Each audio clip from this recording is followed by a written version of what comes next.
Short में आप जानिए तो ये है कि बाइबल स्टडी करने का तरीका जानना चाहिए, क्योंकि जब बाइबल हमारे पास में है, हम लोग इस बाइबल से बहुत सारा कुछ कहते हैं। हम लोग कहते हैं कि बाइबल परमेश्वर का वचन है, लेकिन आज हम थोड़ा सा टेस्ट लेंगे, ठीक है? मेरे साथ निकाली लूका का 4था अध्याय।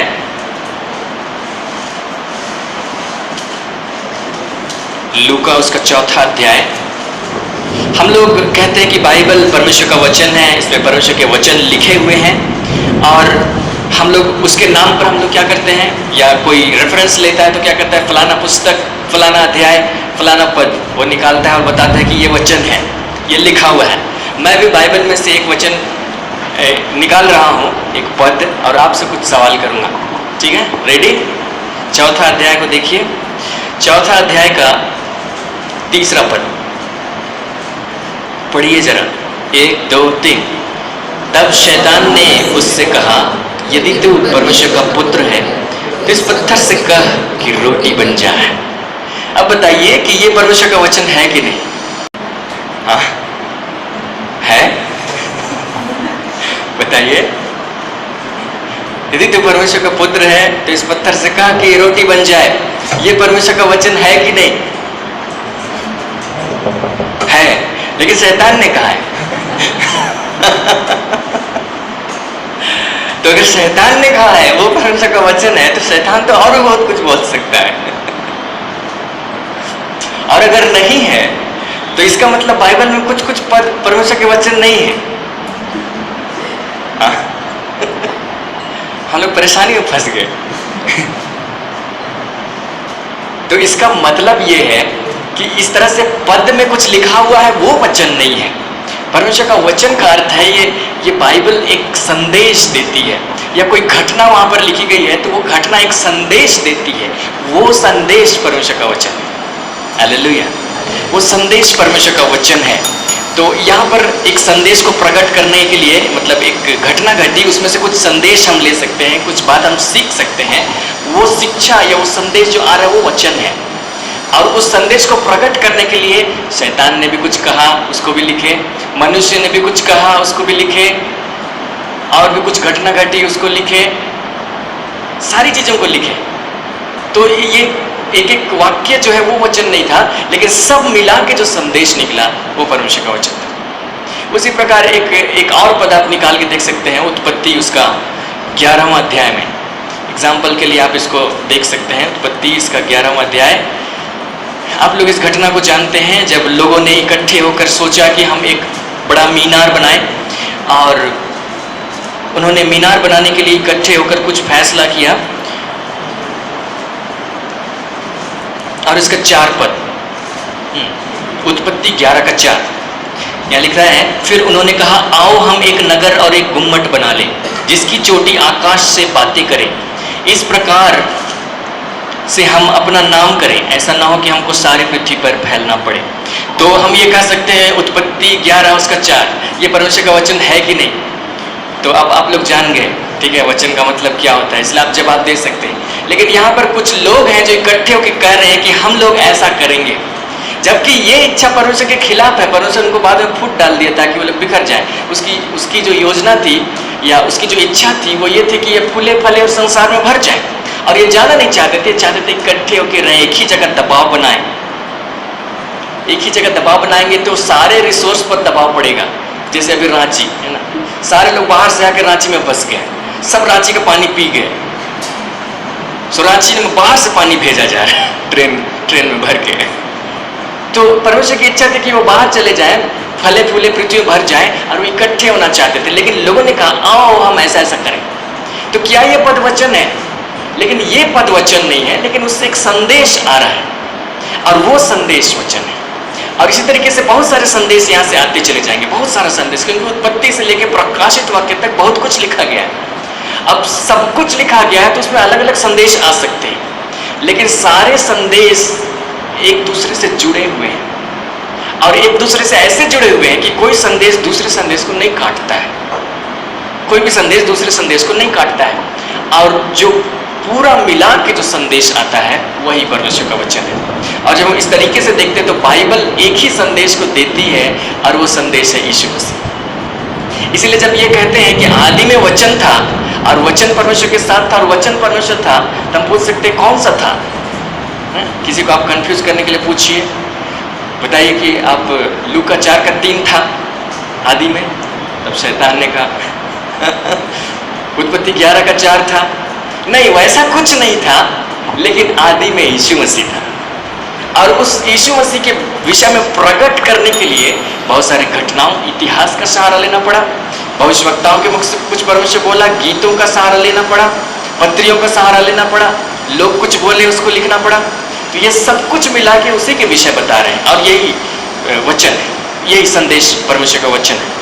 इसलिए आजकल एक इंग्लिश ट्रांसलेशन में एक नया बाइबल आया है, उसका नाम ही है द मैसेज। उन्होंने इस बात को जाना कि जो संदेश है वो वचन है। तो आमतौर पे बाइबल में हम लोग बाइबल बोलते हैं, या द बाइबल, या फिर न्यू इंटरनेशनल वर्जन, जो भी हम लोग कहते हैं। तो उस बाइबल का जो हेडिंग है वो बाइबल नहीं लिखा हुआ है, द मैसेज लिखा हुआ है। बाइबल ही है द मैसेज। वो इसलिए क्योंकि उन्होंने जो अनुवाद करने वाले थे, उन्होंने इस बात को जाना कि जो संदेश आता है वही वचन है, एक मैसेज आता है वही वचन है। अब इस प्रकार यहाँ पे बहुत सारे शब्द, बहुत सारे पद मिलेंगे, और अगर हम किसी एक पद में जंप कर जाएं तो बहुत गड़बड़ी होगी। जो लोग आरंभ से आ रहे हैं वो लोग जानते हैं, लेकिन काफ़ी लोग नहीं आए थे, तो हम बता देना चाहते हैं। क्योंकि कई बार क्या होता है कि हम यहाँ से एक पद निकालें, क्योंकि उपदेश देने में ऐसे ही होता है, या प्रीचिंग टीचिंग देने में ऐसे ही होता है। वहाँ से एक निकालता है, वहाँ से एक निकालता है, वहाँ से एक निकालता है, वहाँ से एक निकालता है, और एक धागा में सी देता है, अब बोलता है कि ये रहा, परमेश्वर ये बोलता है। लेकिन ये अच्छी बात है, निकाल सकते हैं, लेकिन उसकी जो व्याख्या होनी चाहिए, जिस पद को कहीं से निकाले हैं उसका सही अर्थ भी जानना चाहिए। और उसका सही अर्थ इस बात पे डिपेंड करेगा कि वो वचन कहाँ से निकाला गया है, और नहीं तो उसका अर्थ गलत हो सकता है, बहुत भयानक गलती हो सकती है। हम लोग एक बहुत हम प्रचलित हो गया होगा, मरकुस की पुस्तक में आइए, वहाँ एक पद मिलेगा आपको, 10वां अध्याय, और इसको 29 पद को पढ़िए। और जो लोग पहले से इसको पढ़े हैं वे लोग जान जाएंगे, लेकिन आपको दिखाने के लिए कि कोई भी एक पद आप बीच से निकालें और उसका कुछ अर्थ लगाएं, तो वो अर्थ गलत हो जाएगा अगर आप उसके ऊपर और नीचे नहीं पढ़ते हैं, उसको मिला के नहीं पढ़ते हैं। क्योंकि तब आप क्या कर रहे हैं, एक पद पे घुस गए और वहां से कुछ अर्थ निकालने की कोशिश कर रहे हैं, तो जाहिर है जो संदेश वहां से निकलना चाहिए था वो संदेश तो छूट गया, और एक वाक्य वहां से निकल आया। यहाँ पे मरकुस 10वां अध्याय उसका 29 पद को देखिए, यहाँ पे लिखा गया है, ध्यान से देखिए। यीशु ने कहा, मैं तुमसे सच कहता हूँ कि ऐसा कोई नहीं जिसने मेरे और सुसमाचार के लिए घर या भाइयों या बहनों या माता या पिता या बाल बच्चों या खेतों को छोड़ दिया हो। ठीक है, इसका क्या अर्थ है? यीशु ने कहा, कोई डाउट नहीं, ऐसा कोई नहीं, मतलब एक भी नहीं, जिसने मेरे और सुसमाचार के लिए घरों या भाइयों या बहनों या बाल बच्चों या खेतों को छोड़ दिया हो। इसका अर्थ यही है कि इस संसार में ऐसा कोई मनुष्य नहीं जिसने यीशु और सुसमाचार के लिए सब कुछ छोड़ दिया। यही अर्थ निकलता है। 29 पद तो यही बता रहा है, लेकिन ये अर्थ इसलिए निकल रहा है, या निकल रहा है तो अंदर में पता चला कि कुछ तो गलत है। ऐसा नहीं होगा। बहुत सारे लोगों का हम उदाहरण दे सकते हैं जो लोग उसके लिए छोड़ दिए। पौलुस को ही ले लीजिए, तो कुछ तो गड़बड़ है। तो हम ये देखें कि बाइबल में से एक पद हम उठाए, उसका कुछ अर्थ निकाले, और वो अर्थ गलत है, जबकि उस पद से वही अर्थ निकल रहा है। तो हम कैसे जानेंगे कि सही अर्थ क्या है? या कोई भी आपको बता सकता है कि देखो यहाँ ये लिखा है, देखो वहां ये लिखा है, तो आप कंफ्यूज मत हो जाइए। कैसे आप जानिए कि उसका सही अर्थ क्या है? आप इसको ऐसे जानिए कि थोड़ा ऊपर से इसको पढ़िए। थोड़ा ऊपर से पढ़िएगा तो देखिएगा जो लिखा, जो अर्थ अभी हम लोग समझे, जस्ट उसका उल्टा अर्थ है। थोड़ा ऊपर से हम लोग पढ़ रहे हैं। ऊपर हम लोगों को 23 से पढ़ना चाहिए, बल्कि उसके ऊपर से भी पढ़ना चाहिए, लेकिन हम लोग उतना समय नहीं है। 28 पद देखिए, पतरस उससे कहने लगा, देख हम तो सब कुछ छोड़कर तेरे पीछे हो लिए हैं। यीशु ने कहा, मैं तुमसे सच कहता हूँ कि ऐसा कोई नहीं जिसने मेरे और सुसमाचार के लिए घर या भाइयों या बहनों या माता या पिता या बाल बच्चों या खेतों को छोड़ दिया हो और अब इस समय 100 गुना न पाए। घरों और भाइयों और बहनों और माताओं और बाल बच्चों और खेतों को पर सताव के साथ और परलोक में न जियो। समझ गए?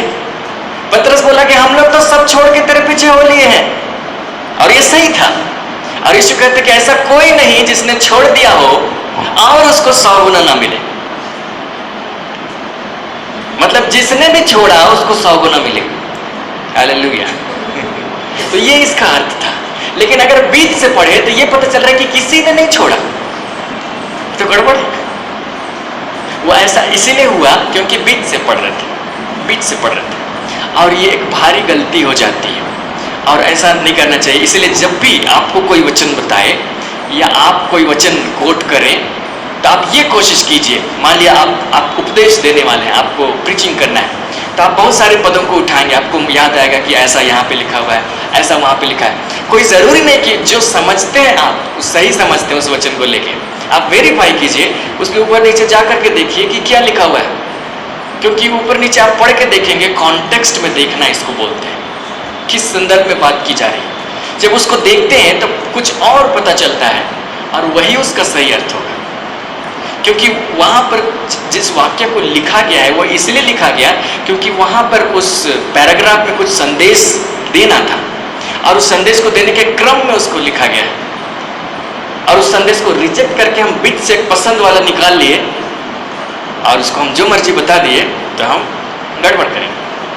सो इस चीज़ को नोट कीजिएगा अपने लिए, आने वाले समय के लिए भी, या बाइबल स्टडी जब आप करते हैं इसको आप देखिएगा। एक और एग्जाम्पल हम आपको देंगे, दूसरा इतिहास उसका 27वां अध्याय।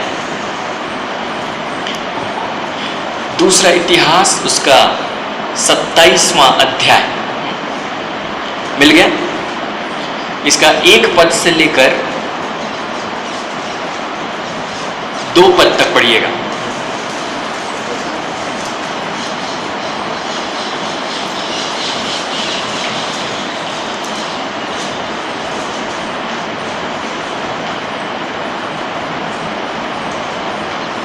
मिल गया? 1 2 3। जब योताम राज्य करने लगा तब वह 25 वर्ष का था और यरूशलेम में 16 वर्ष तक राज्य करता रहा। उसकी माता का नाम यरूशा था जो सादोक की बेटी थी।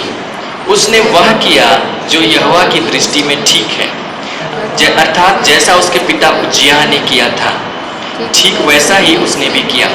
तो भी वह यहोवा के मंदिर में ना घुसा और प्रजा के लोग तब भी बिगड़ी चाल चलते थे। ठीक है, इसको मान लिया कोई पढ़ लिया और उसको पढ़ने के बाद उसने इस वाक्य को नोट किया कि तब भी वह मंदिर में ना घुसा, और उसके मन में एक विचार आता है कि अरे इसको हम इस्तेमाल कर सकते हैं लोगों को इतवार की सभा में बुलाने के लिए। हम बोल सकते हैं कि देखो, जब वो मंदिर में नहीं आया, जब वो सहभागिता नहीं किया, इकट्ठा नहीं होता था सब्त के दिन, तो क्या क्या हुआ, आगे बहुत सारा कुछ लिखा हुआ है, कोई ऐसा बता सकता है और इसे अच्छी शिक्षा दे सकता है। ये अच्छा है कि हम लोग इकट्ठे हों, बाइबल भी कहती है इकट्ठे होना नहीं छोड़ना चाहिए। ये अच्छा है कि इतवार के दिन हम संगति करें, इतवार के अलावा भी हम संगति करें, बहुत अच्छा है। लेकिन असल में यहाँ पर ये वाक्य जो कि वो मंदिर में ना घुसा, ये अर्थ नहीं देता है।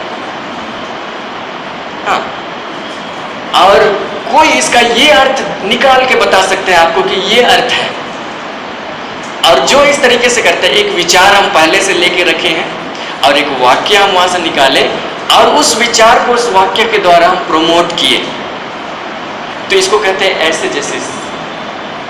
इंग्लिश वाले लोग जानते हैं मतलब हम ये नहीं देखे कि लिखने वाला क्या बताना चाहता था, हम ये देखे कि हम क्या जानते थे या मेरे मन में क्या आया, और हम उसको व्यक्त करने के लिए वहां से एक वाक्य उठाए और उस वाक्य को हम बोल दिए, अपने विचार को वहां पे बता दिए। क्योंकि यहाँ पे ये अर्थ नहीं देता था, यहाँ पे बहुत सारा कुछ लिखा है, जब आप अध्ययन करें तो इस बात को ध्यान देंगे। जैसे यहाँ लिखा है कि योताम राज्य करने लगा, वह 25 वर्ष का था 16 वर्ष तक राज्य करता रहा। उसकी माता का नाम यरूशा था, उसके पिता का नाम उज्जियाह था। ठीक है, और लिखता है कि उसने वैसे ही किया जैसे उज्जियाह ने किया था, तो भी वह यहोवा के मंदिर में ना घुसा।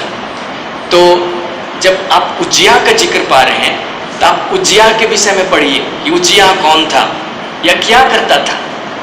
तो उज्जियाह एक राजा था, इसके पिता था, और वो बहुत अच्छा काम किया, लेकिन अंत में वो मंदिर में घुस गया और उसने वो काम किया जो याजकों को करना था,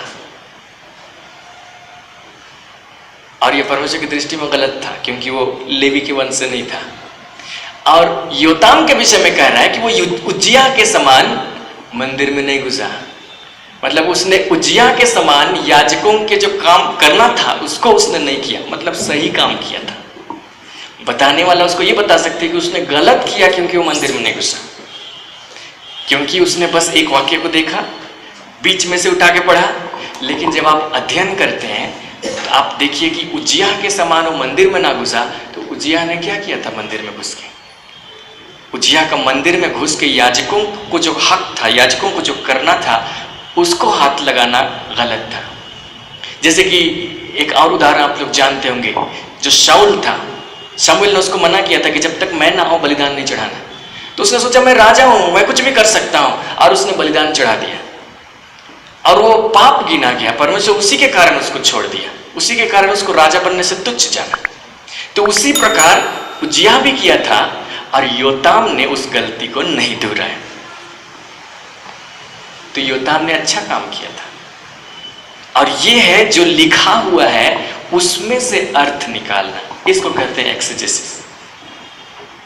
जो लिखावट है उसका अर्थ हम बता रहे हैं, और जो लिखावट है उसका इस्तेमाल करके हम अपने विचार को बता रहे हैं, या एक्सेजेसिस।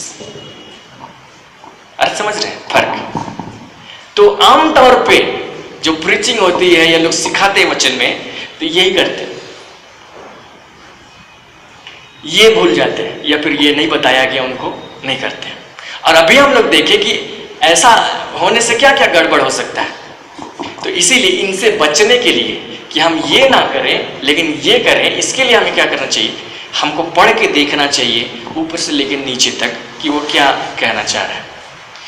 और एक बात आपके इंफॉर्मेशन के लिए बता दें, जब बाइबल लिखी गई, शुरुआत में जब बाइबल लिखी गई, इब्रानी भाषा में लिखी गई, यूनानी भाषा में लिखी गई, तो उस समय बाइबल में कोई भी अध्याय नहीं था, कोई भी पद नहीं था, बस उसको लिख दिया गया, लिख दिया गया, लिख दिया गया, लिख दिया गया। लेकिन जो लिखावट हो गई, मान लिया वो पब्लिक के बीच में जाएगी, उस समय तो सबके बीच में नहीं रहती थी। बाद में ऐसा हुआ कि बाइबल बहुत लोगों के हाथ में जाने लगी, क्योंकि उसको अनुवाद किया गया, सस्ते रूप में सबके पास पहुंचाया गया। सो आपके पास भी बाइबल है, मेरे पास भी बाइबल है। सो अगर हम कहें कि यशायाह की पुस्तक में लिखा हुआ है, हमारे लिए एक बालक दिया गया, एक पुत्र उत्पन्न हुआ, आप अपनी यशायाह की किताब में देखिए तो आप नहीं देख पाएंगे, क्योंकि आपको मालूम नहीं कि कहाँ लिखा हुआ है। हम पढ़ के पार हो जाएंगे, आप वेरीफाई नहीं कर पाएंगे। लेकिन अगर हम आपको ये बताएं कि यशायाह 9वां अध्याय उसका 6ठा पद में देखिए, तो आप निकाल के देख सकते हैं। तो सुविधा के लिए लोगों ने क्या किया, बाद में 13वीं शताब्दी में बाइबल में अध्याय ऐड किया, कुछ कुछ पोर्शन में अध्याय का नंबरिंग किया गया, फिर 15वीं शताब्दी में उसको पद ऐड किया गया। शुरुआती लिखावट में अध्याय और पद नहीं थे। और उसका बिब्लिकल प्रमाण ये है कि जब भी बाइबल में पुराने नियम का, नए नियम में जब भी पुराने नियम का कोई वचन उठा के बताया गया कि पुराने नियम में ऐसा लिखा गया है, तो कभी भी वहां ये लिखा हुआ नहीं पाएंगे कि होशे की पुस्तक का 11 अध्याय का 1 पद में ये लिखा है, जैसा कि मीका 5:2 में लिखा था वो पूरा हुआ, जैसा यशायाह 7:14 में लिखा है वो पूरा हुआ, ऐसा नहीं पाएंगे। जबकि हमारा स्टाइल क्या है, हम जब भी कुछ वचन बताते हैं तो हम बताते कि फलाना का फलाना में लिखा हुआ है। तो उस समय लोग क्यों नहीं बता पाए? क्योंकि अध्याय पद था ही नहीं जिसको कि बताते, नहीं था। और इसीलिए जो वचन वो लोग समझते थे, तो लगातार बीच में से एक पद उठाने के लिए उनको कोई था ही नहीं पद, इसलिए पूरा पढ़ते थे, पूरा समझते। और हमारे साथ क्या हुआ, हम लोगों को रेडीमेड दिया गया है ना, अध्याय पद समेत डाला हुआ है, और हम लोग रेडीमेड खाने के आदी हैं, तो हम लोग बीच में से निकाल के खा लिए और हम लोग कुछ और ही समझ गए। लेकिन इससे हम लोग भारी गलती में फंस सकते हैं, या हम लोग कदम ताल कर सकते हैं, जैसे कि मैंने 10 सालों तक कदम ताल किया। इसके अलावा आपको एक और चीज़ बता देना चाहते हैं, जब आप बाइबल की व्याख्या करें तो इस तरह की व्याख्या करने से बचिए जहाँ पर किसी शब्द का हम कुछ अर्थ लगाते हैं, जैसे सांप। ठीक है, बाइबल में सांप आ गया तो आप इसका मतलब ये मत निकालिए कि सांप मतलब शैतान। जहां पर सांप शैतान के लिए इस्तेमाल किया गया है आपको पता चल जाएगा, और जहां पर नहीं है तो आप पहले से दिमाग में मत रखिए कि सांप मतलब जहां जहां बाइबल में सांप होगा वहां वहां शैतान होगा, और नहीं तो आप गड़बड़ में पड़ जाएंगे। हम आपको ऐसा वचन दिखा सकते हैं, देखना चाहते हैं? यूहन्ना में आइए, यूहन्ना 3 अध्याय,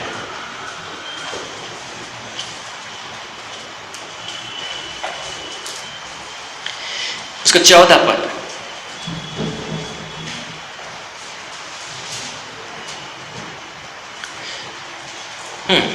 यूहन्ना 3 उसका 14, यहाँ पे लिखा गया है, और जिस रीति से मूसा ने जंगल में सांप को ऊंचे पर चढ़ाया उसी रीति से अवश्य है कि मनुष्य का पुत्र भी ऊंचे पर चढ़ाया जाए।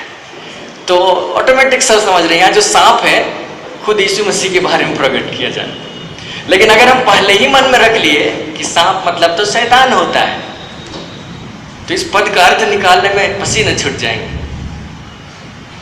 यह आपको पता ही नहीं चलेगा कि कब सांप मतलब यीशु हो जाता है, कब सांप मतलब शैतान हो जाता है।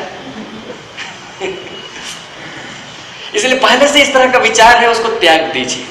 कई बार हम लोग इस तरह के विचार लेके चलते हैं, रोटी कहीं पे आ गया तो रोटी वचन है, रोटी खाते हैं, मन्ना खाया। कहीं पे उस तरह का मिल गया कि बाइबल में रोटी का मतलब वचन से तुलना किया गया, लेकिन हर जगह रोटी का मतलब वचन नहीं होता है।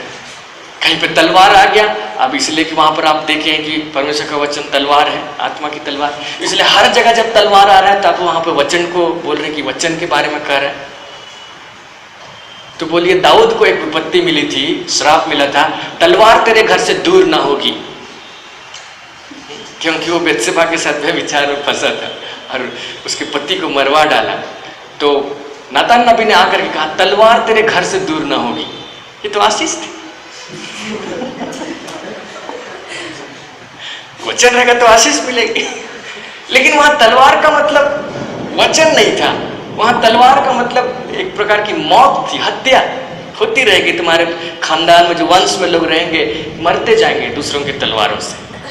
इसलिए मतलब तलवार में इब्रानी का 4:12 में लिखा है, इफिसी का 6:17 में लिखा है कि आत्मा की तलवार परमेश्वर का वचन, यह वचन 2-धारी तलवार से भी चोखा है। तो जहां जहां तलवार आया वो वचन वैसा नहीं, जहां पर है वैसा वहां पे प्रकट है, जहां पे नहीं है तो हम पता करेंगे कि वहां पे क्या है।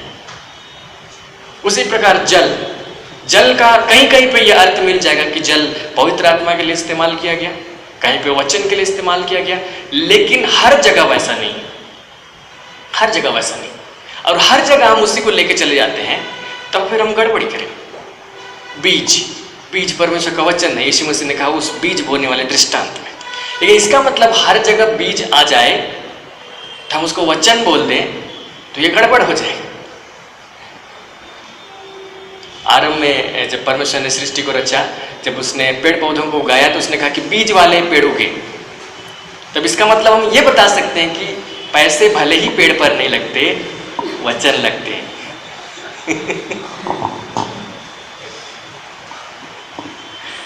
तो बीज का मतलब हर समय वचन नहीं होता है, उसका जो अर्थ है वहां से पता चलेगा कि क्या है। इसलिए इस प्रकार की जो सोच है कि इसका मतलब ये, उसका मतलब ये, और हम इस तरीके से एक मिला के एक अर्थ निकाल लिए तो हम भारी गलती करेंगे। तो इस चीज़ से बचिएगा। फिर एक और चीज़ हम आपको बताना चाहते हैं कि अगर हम लोग इस तरीके से नहीं पढ़ते हैं तो क्या क्या होगा। 3 पदों को हम आपको पढ़वाएंगे। एक है पहला पत्रस, उसका पहला अध्याय,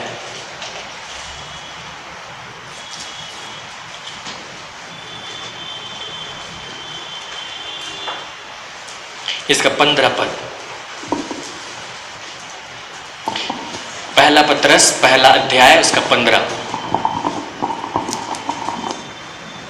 मिल गया?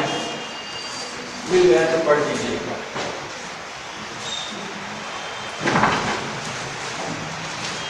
एक, दो, तीन। इसलिए पर जैसा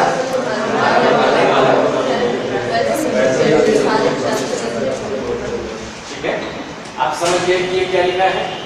इसको ध्यान में रखिए, ये बहुत ही आसान है इसको समझना, इसलिए इसको हम ज़्यादा एक्सप्लेन नहीं करेंगे। इसको आप समझ गए। अब हम इसके अलावा दूसरे पदों को पढ़ रहे हैं। इसी पहला पत्रस में आइए और इसका दूसरा अध्याय और उसका 21 पद।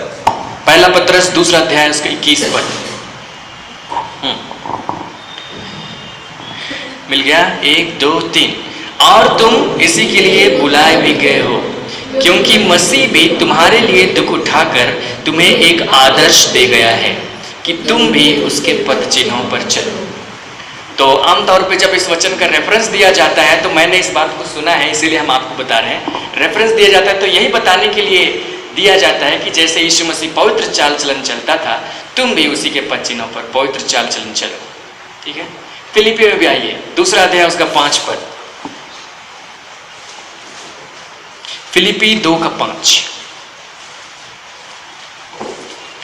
और इन जगहों को मार्क करके रखिए, हम लोग तुरंत वहां पर लौट रहे हैं। फिलिपी 2:5 मिल गया? 1 2 3। जैसा मसीह यीशु का स्वभाव था, वैसा ही तुम्हारा भी स्वभाव हो। तो फिर इसका अर्थ यही बताते हुए मैंने लोगों को पाया कि वे कहते हैं कि यीशु मसीह का स्वभाव मतलब पाप रहित स्वभाव था, तो आपका भी वही स्वभाव हो। तो हम लोग 3 अलग अलग पदों को पढ़े, लेकिन समझने वाला मन अगर किसी बंधन में है तो वो तीनों से एक ही अर्थ निकाला, और वो ये था पवित्र बनो या पवित्र चाल चलन रखो। लेकिन अगर आप ध्यान से पढ़ेंगे तो तीनों अलग अलग अर्थ देते हैं। और ध्यान से पढ़ने का मतलब आप थोड़ा ऊपर नीचे से पढ़ के मिला के देखिए, तो आपको यही एक ही अर्थ नहीं मिलेगा, 3 अलग अलग अर्थ मिलेंगे।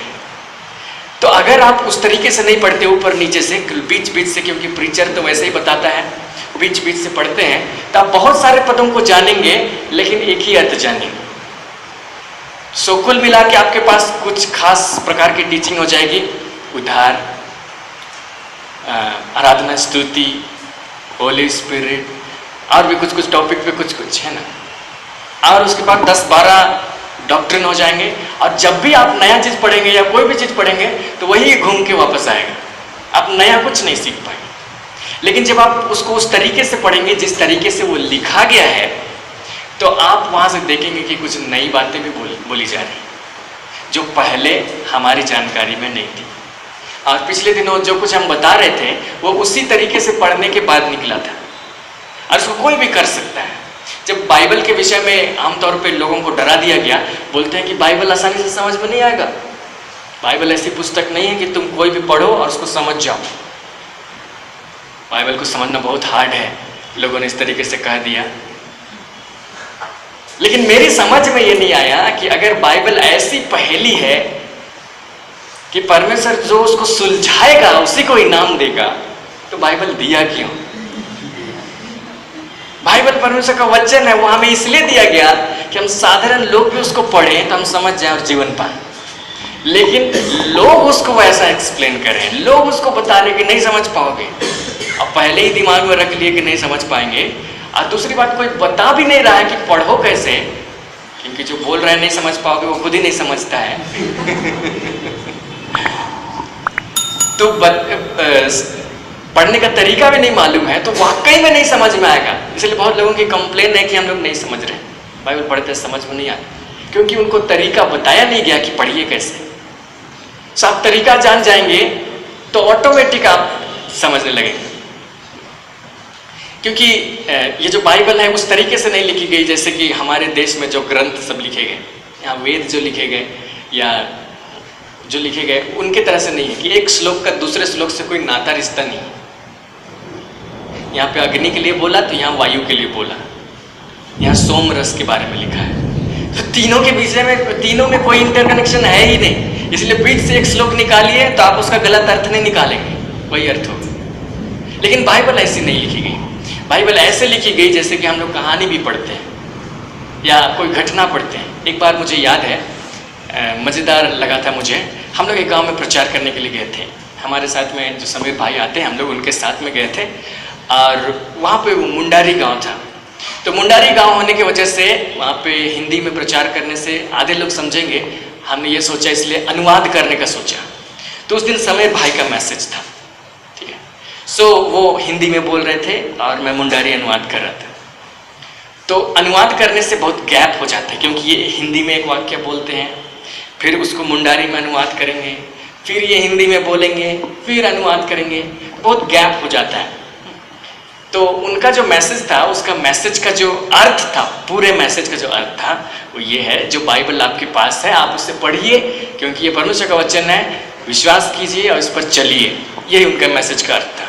लेकिन जिस तरह का वाक्य वो इस्तेमाल कर रहे थे उसको मैं आपको बता रहा हूँ, मुझे याद है क्योंकि मैं अनुवाद कर रहा था।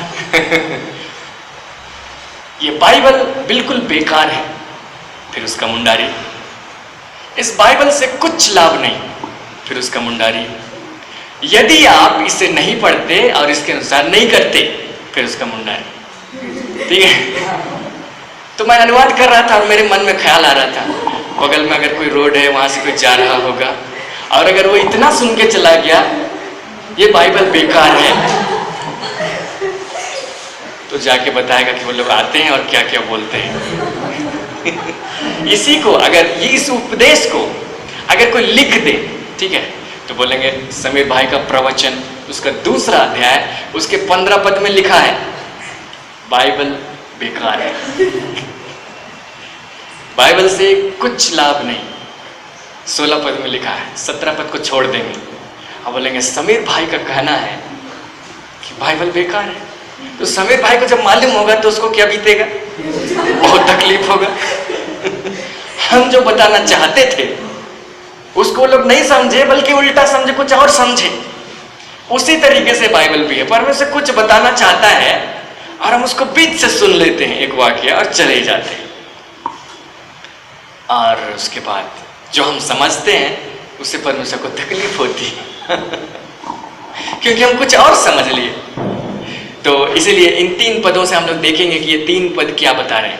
पहला जो हम लोग पढ़े थे, जैसा तुम्हारा बुलाने वाला पवित्र है वैसे तुम पवित्र बनो, ये जिस संदर्भ में लिखा गया है वो वही अर्थ देता है, पवित्र बनो। लेकिन बाकी जो 2 हम लोग पढ़े थे वो कुछ और अर्थ देते हैं, इसलिए हम लोग उनको वेरीफाई करेंगे। पहले हम लोग पहला पत्रस 2 अध्याय में आएंगे और इसके बाद यहाँ पर आएंगे। तो इससे आपको पता चल जाएगा कि अगर आप ध्यान से नहीं पढ़ रहे हैं, ऊपर नीचे मिला के नहीं पढ़ रहे हैं, तो आप किस नुकसान में हैं। जब हम लोग इसको ऊपर से पढ़ते हैं 2 अध्याय का 18 पद से, तो यहाँ से देखिए 18 पद से, हे सेवकों हर प्रकार के भय के साथ अपने स्वामियों के अधीन रहो, न केवल उनके जो भले और नम्र हों पर उनके भी जो कुटिल हों, क्योंकि यदि कोई परमेश्वर का विचार करके अन्याय से दुख उठाता हुआ क्लेश सहता है तो यह सुहावना है। क्योंकि यदि तुमने अपराध करके घूंसे खाए और धीरज धरा तो इसमें क्या बड़ाई की बात है, पर यदि भला काम करके दुख उठाते हो और धीरज धरते हो तो यह परमेश्वर को भाता है, और तुम इसी के लिए बुलाए भी गए हो। क्योंकि मसीह भी तुम्हारे लिए दुख उठाकर तुम्हें एक आदर्श दे गया है कि तुम भी उसके पद चिन्हों पर चलो। ना तो उसने पाप किया, ना उसके मुंह से छल की कोई बात निकली, वह गाली सुनकर गाली नहीं देता था और दुख उठाकर किसी को भी धमकी नहीं देता था, पर अपने आप को सच्चे न्याय के हाथ में सौंपता था। वह आप ही हमारे पापों को अपनी देह पर लिए हुए क्रूस पर चढ़ गया, जिससे हम पापों के लिए मरकर धार्मिकता के लिए जीवन बिताएं। उसी के मार खाने से तुम चंगे हुए। यहीं तक पढ़ रहे हैं।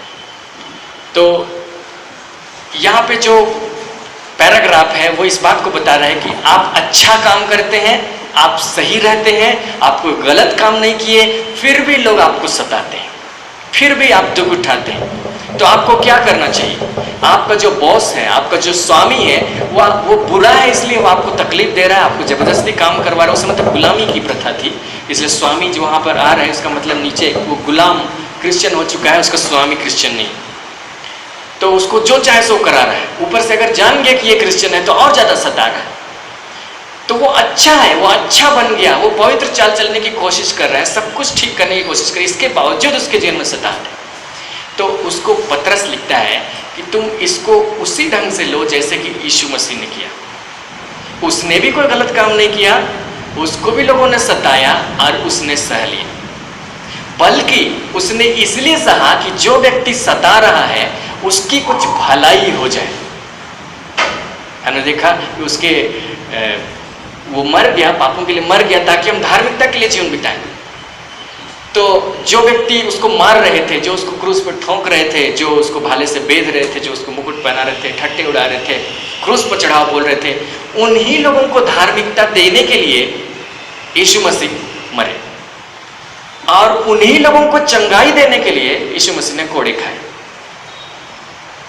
तो वो ये सिखा रहे हैं कि जो व्यक्ति आपको सताते हैं उस व्यक्ति पर दया कीजिए। सोचिए कि उसके पास तो स्वर्ग जाएगा भी नहीं, हम उसके लिए थोड़ा सह ही लें ताकि वो बच जाए, या उसकी कुछ भलाई हो जाए, भले ही हमको तकलीफ हो जाए। तो जिस मनसा से यीशु मसीह ने उस तकलीफ को सहा, उसी मनसा से तुम भी सहो, यीशु के पद चिन्हों पर चलो। समझ गए? हालेलुया। ये दूसरा अर्थ दे रहा था, पहले वाले से अलग है।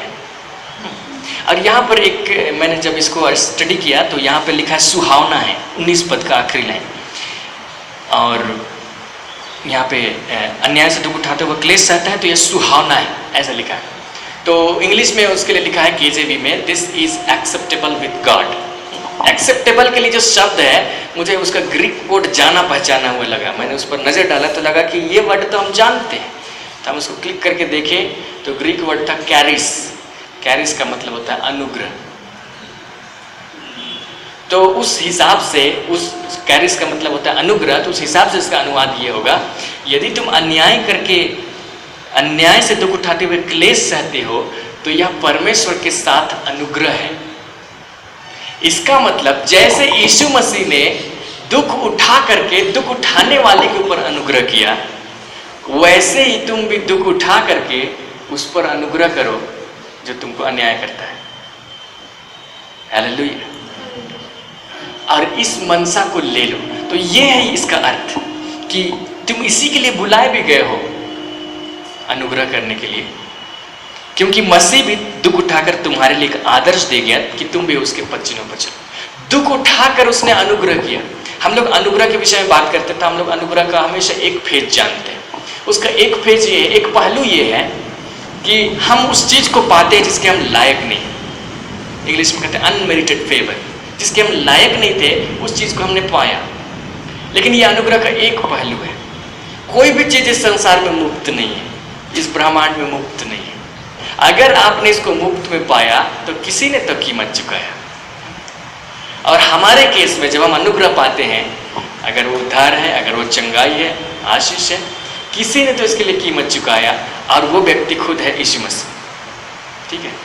सो जो व्यक्ति हमको सता रहा है, उसने तो यीशु को नहीं देखा, उसने तो उसको नहीं जाना, लेकिन हम उसके उद्धार के लिए कुछ कीमत चुका सकते हैं, अन्याय को सह के।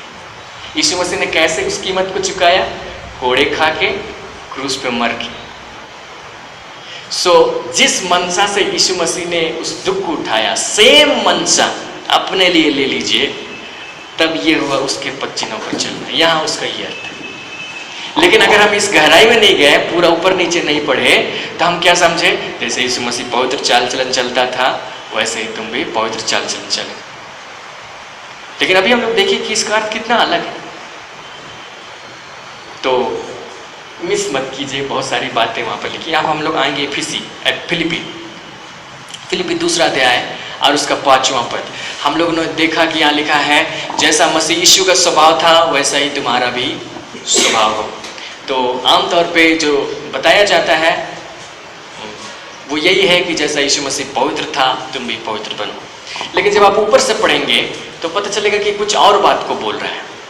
उसी के स्वभाव के विषय बात कर रहा है, लेकिन कुछ दूसरे हिस्से के बारे में बात कर रहा है। यीशु का एक स्वभाव है पवित्र वाला, जिसको पहला पत्रस 1:15-16 में लिखा है। यीशु का एक स्वभाव है अनुग्रह करने वाला, उसको 2:21 में लिखा है। यीशु का एक स्वभाव है जो फिलिपी में प्रकट किया गया, उसको यहाँ पे लिखा है। 3 अलग अलग स्वभाव की जिक्र की गई है।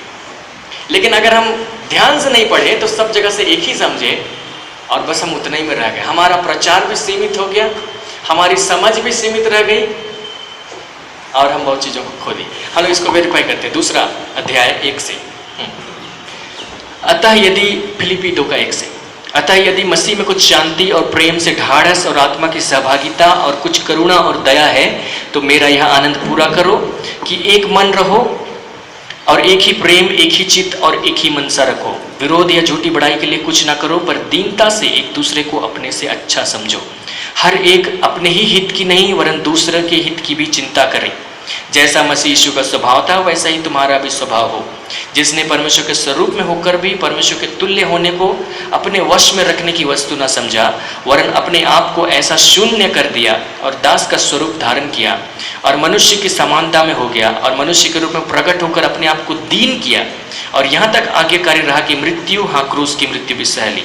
इस कारण परमेश्वर ने उसको अति महान भी किया और उसको वह नाम दिया जो सब नामों में श्रेष्ठ है, कि जो स्वर्ग में और पृथ्वी पर और पृथ्वी के नीचे हैं वे सब यीशु के नाम पर घुटना टेके। आगे हम छोड़, जिस स्वभाव के विषय यहाँ लिखा गया है वो यीशु मसीह की दीनता है। वहां बोला गया कि नम्रता से एक दूसरे को अपने से अच्छा समझो। मतलब ये हो जाता है कि दीनता में सबसे बड़ी रुकावट क्या है, हम अपने आप को अच्छा समझते हैं, सामने वाले के विषय में सोचते हैं कि नहीं वो अच्छा नहीं, वो ठीक नहीं है। लेकिन यीशु मसीह के किस स्वभाव की चर्चा की गई, वो सबसे बड़ा था, वो वाकई में सबसे अच्छा था। परमेश्वर के तुल्य होने को अपने वश में रखने की वस्तु न समझा, तो वाकई में वो उस ऊपरी स्थान का था, सब कोई उसके नीचे ही थे। लेकिन उसने सबको एक करने के लिए या सबको अपने पास लाने के लिए क्या किया, दास का स्वरूप धारण किया। दास मतलब सबसे लो लेवल का, और दास होने के बाद उसने यहाँ तक कि क्रूस की मृत्यु भी सह ली, दीन हुआ। सो वाकई किसी किसी एरिया में हम अच्छे हो सकते हैं, वाकई किसी एरिया में आप अच्छे हो सकते हैं, वो अच्छा हो सकता है, बहुत कुछ हो सकता है। लेकिन यीशु मसीह के इस स्वभाव को देखिए कि वो सब मामले में एक्सीलेंट था और वर्स्ट बन गया, ताकि सबके बीच में अपने प्रेम को प्रकट करे। और उसी स्वभाव का यहाँ जिक्र किया जा रहा है। ऊपर से हम लोग पढ़े तो क्या पढ़े, प्रेम, दीनता, नम्रता, यही सब दिखाई दे रहा था। मेरा यह आनंद पूरा करो, दूसरा पद, एक मन रहो, एक ही प्रेम, एक ही चित्त, एक ही मनसा रखो। एक मन, एक चित्त, एक ही प्रेम, एक ही मनसा। तो ये इसलिए नहीं हो पाते हैं क्योंकि वे एक दूसरे से अपने आप को अच्छा समझते हैं। अभी हम लोगों को डिपार्टमेंट हम लोग जाते हैं, आप लोगों को शायद मालूम नहीं, रांची यूनिवर्सिटी का सिलेबस बदलने वाला है और हम लोग सिलेबस बदल रहे हैं, तो हम लोगों को कुछ कुछ कराया जा रहा है, इसलिए हम लोगों को इन्फॉर्मेशन। तो यूनिवर्सिटी में विद्वान लोग बैठते हैं और विद्वान लोग अगर बैठे और मीटिंग कर रहे हैं तो शोरगुल बहुत होता है क्योंकि एक विद्वान अपने आप को इतना विद्वान समझता है कि सामने वाले को विद्वान ही नहीं समझता है और बताएगा नहीं ऐसा ही रहना चाहिए, और बोलेगा नहीं वैसे ही रहना चाहिए। अभी एक जर्नल छपने वाला है रांची यूनिवर्सिटी से और साइंस डिपार्टमेंट से मंगाए गए, रिसर्च पेपर दीजिए, सब ने भेजा। जो डीन महोदय हैं वो बॉटनी डिपार्टमेंट के हैं। बॉटनी का एक खास तरीका है पेपर, रिसर्च पेपर लिखने का। वहाँ पर जो रेफरेंस दिया जाता है वो ऊपर में दिया जाता है, जैसे बाइबल में भी रेफरेंस है, फुट नोट के लिए स्टार वगैरह बीच बीच में मिलता है। रिसर्च पेपर में वैसे होता है, नंबरिंग करते हैं 1 2। तो हमारे सर के भाषा में माथा पर लिखते हैं उसको सुपर स्क्रिप्ट ऊपर में लिखते हैं और मैथ्स में वैसा नहीं करते, मैथ्स में उसको सेम लाइन में ब्रैकेट में लिखते हैं। तो मैथ्स का अपना तरीका है, बॉटनी का अपना तरीका। लेकिन डीन इसलिए कि बॉटनी के हैं, मैथ्स वाले को भी बोले ब्रैकेट वाला नहीं चलेगा, ऊपर वाला को नहीं, वो भी सही है अपनी जगह, अपना बॉटनी के लिए। ये भी सही है मैथ्स वाले अपनी जगह, अपना मैथ्स के लिए। दोनों जगह अलग अलग रूल फॉलो करते हैं, तो करिए। नहीं, हमारे जैसा ही। तो लोग क्यों दिन नहीं हो पा रहे हैं, क्यों उनके बीच मतभेद है? इसलिए कि वे अपने आप को एक्सीलेंट समझ, अपने आप को बड़ा समझ रहे, दूसरे को छोटा समझते हैं। और उसी को बताने के लिए, इसीलिए एक मन, एक मनसा, एक प्रेम नहीं हो पा रहे हैं। इसी को बताने के लिए उसने कहा कि यीशु मसीह को देखो, वो तो सब मामले में सबसे अच्छा था, इसमें किसी को कोई संदेह की बात नहीं है। लेकिन एक हो जाए इसके लिए उसने क्या किया, दास का स्वरूप धारण किया और यहाँ तक कि मृत्यु भी सह ली। तो उसी स्वभाव को धारण करें, जैसा मसीह यीशु का स्वभाव था वैसे तुम्हारा स्वभाव हो, दीनता, एकता, नम्रता, प्रेम के लिए। हालेलुया। ये दूसरा अर्थ देता था, लेकिन अगर उसको ध्यान से नहीं पढ़ते तो क्या होता? आमतौर पर इसको यही बताया जाता है, पवित्र चाल चलन। उसके लिए तो हम पहला पत्रस से उठा ही सकते। बाइबल सिर्फ एक में से एक ही संदेश हर जगह से नहीं निकलता है, अलग अलग निकलता रहेगा। सो हम एक को ले लिए और सब जगह से एक ही समझ रहे हैं, तो हम अपना ही नुकसान कर रहे हैं, हम अपना ही घाटा में रहे। लेकिन हम एक से उसको ले लिए और इससे दूसरा ले लिए, इससे तीसरा ले लिए, तो हमारे पास एक नहीं अब 3 हो गए। हम ज़्यादा में आ गए, हम आगे बढ़ गए। और इसी तरीके से जो शिक्षा हम जानते हैं वो शिक्षा वेरीफाई होती चली जाती है, बढ़ती चली जाती है और हम विश्वास की दिशा में आगे बढ़ते हैं। और इसको जब नहीं जानते हैं तो उतना ही सीमित रहते हैं। कई बार ऐसा हुआ कि मुझे प्रचार करने के लिए कहीं पे बुलाया गया। लोगों ने कहा कि चर्च का जो मीटिंग है, मतलब समाज है, वहाँ पे मैसेज देना है लेंट कालीन। तो वहाँ पर हम चले गए और लोग जानते हैं कि जो इस तरीके से आते हैं जिनके नाम के आगे रेवरेंड जुड़ा हुआ नहीं रहता है, तो लोग बहुत लंबा उपदेश देते हैं। तो उन्होंने पहले ही जिन्होंने मुझको बुलाया था उसको कह दिया था कि आधा घंटा। तो जब हम पहुँचे तो वो जो दादा हैं वो हमको बोले कि 40 मिनट तक दीजिएगा। हम बोले ठीक है। तो उनको संतुष्टि नहीं मिली, वो आ करके फिर से, हमको तो नहीं बोले, उनको आधा घंटा। हम समझ गए। तो मुझे लगा कि क्यों आधा घंटा बोल रहे हैं, क्योंकि उनको ये, उनकी सोच ये है कि हम तो जानते ही हैं क्या बोलेगा। हम अपने मन विवेक भावनाओं को शुद्ध रखें, पवित्र चाल चलन रखें, इसी को ना बोलेगा। इसको 1 घंटा बोलने की क्या जरूरत है? आधा घंटा बोलो और जाओ। यही ना बोलेगा, आशीष पाना है तो ऐसे ऐसे करो, प्रार्थना परमेश्वर सुने उसके लिए ऐसे ऐसे करो, वही ना बोलेगा। इसको तो हम लोग सब बचपन से जानते आ रहे हैं, तो घंटा बोलने की जरूरत नहीं, आधा घंटा बोलो बस साइड हो जाए। लेकिन हम लोग जानते हैं कि हम लोगों को ऐसा चीज बताना पड़ता है जिसमें आधा घंटा पर्याप्त नहीं है। हम लोग उसको लेके जब शुरू करें तो आधा घंटा में तो भूमिका ही बांधते हैं। तो इसलिए कि लोगों को पता नहीं है, इसलिए सोचते हैं कैसा। तो कई बार बाइबल पढ़ते समय वैसे ही होता है, जो हम पहले से जानते हैं उससे कुछ भी आगे नहीं बढ़े, क्योंकि हमने उसको ठीक तरीके से नहीं पढ़ा। लेकिन जब उसको ठीक तरीके से पढ़ेंगे हम समझ जाएंगे। तो ये है एक पैराग्राफ से अर्थ निकालना। तो जब एक पैराग्राफ से कोई संदेश निकल रहा है तो वो पैराग्राफ किसी चैप्टर में भी होगा, किसी अध्याय में, तो उस अध्याय से कुछ अर्थ निकलता होगा। आप उस अर्थ को देखिए, एक बड़े अर्थ को। मेरी आदत है कि जब मैं बाइबल स्टडी करता हूँ, इस बाइबल से नहीं करता हूँ, इंग्लिश बाइबल, तो वहाँ पे बहुत गैप है मेरे बाइबल में, वहाँ नोट कर देता हूँ पेंसिल से। और अगली बार अगला अध्याय पढ़ेंगे तो पहले उसको पढ़ लेंगे, रिवाइज कर लेंगे पिछले अध्याय में क्या था, क्योंकि सिर्फ एक अध्याय से मैसेज नहीं निकालना है। वहाँ पे 30 अध्याय हैं, तो 30 अध्याय से कुछ मिला के एक मैसेज आ रहा है। हम पहले वाला भूल गए तो अगले वाला को कनेक्ट नहीं कर पाएंगे।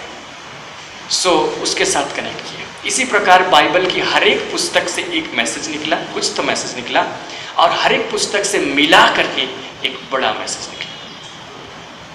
और वो मैसेज आखिरकार यीशु मसीह के विषय बताता है।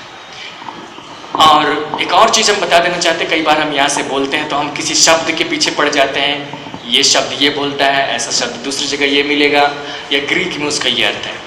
तो शुरुआत में मुझे इस प्रकार से शब्द वाले प्रीचर मिले, तो मैंने सोचा अच्छा बाइबल स्टडी करने का मतलब है कि पहले शब्द में घुस जाइए। तो ये बहुत बड़ी गलती है। शब्द में घुसिए लेकिन सबसे आखिर में। आप पहले बड़ा तस्वीर देखें, बड़ा तस्वीर का एक पोर्शन में आप गए तब तक आपके मन में बड़ा तस्वीर बना हुआ है, उसके और बारीकी में गए तब तक सब चीज़ आपके मन में है, और बारीकी में गए, इस तरीके से एक शब्द में आप घुसे, और तब जब उसका अर्थ आप निकाल के ला रहे हैं, आप सही अर्थ ला रहे हैं, और नहीं तो कुछ तो गड़बड़ है। आमतौर पे ऐसे में गड़बड़ होता है कि हम यहाँ से एक शब्द निकालें, वहाँ से एक शब्द निकालें, वहाँ से एक शब्द निकालें, और हम खिचड़ी बना रही हैं। अभी मुझे सुनने को मिला ऐसा सिंह वाला कुछ मैसेज हुआ, यहाँ से एक सिंह निकाले, यहाँ से एक सिंह निकाले, यहाँ से एक सिंह निकाले, तीनों सिंह अलग अलग थे। तो शब्द के पीछे जाना भी अच्छा है, लेकिन जब तक हम उसको ठीक से नहीं जानते हैं तब हम शब्द में चले गए तो हम गड़बड़ी करेंगे। और कलीसिया इसी की वजह से सीमित रह गई, क्योंकि उन्होंने पूरे ज्ञान को नहीं जाना, पूरी समझ विकसित नहीं। लेकिन परमेश्वर यही चाहता है कि हम इन सारी बातों को जानें। इसके अलावा कुछ बातों को मैं ऐड करना चाहता हूँ। यहाँ पर हम इसको समाप्त कर रहे हैं। और ये है कि जैसे कुछ पत्रियाँ मिलेंगी बाइबल में या इतिहास की पुस्तकें मिलेंगी, जैसे पहला राजा, पहला सामुएल, पहला दूसरा सामुएल, इतिहास की पुस्तकें, एजरा, नेहमिया, एस्तेर, अय्यूब नहीं है, तो पत्रियाँ कुछ मिलेंगी। तो ये सब कुछ खास काल में लिखे गए, वहाँ पर कुछ खास बातें थी।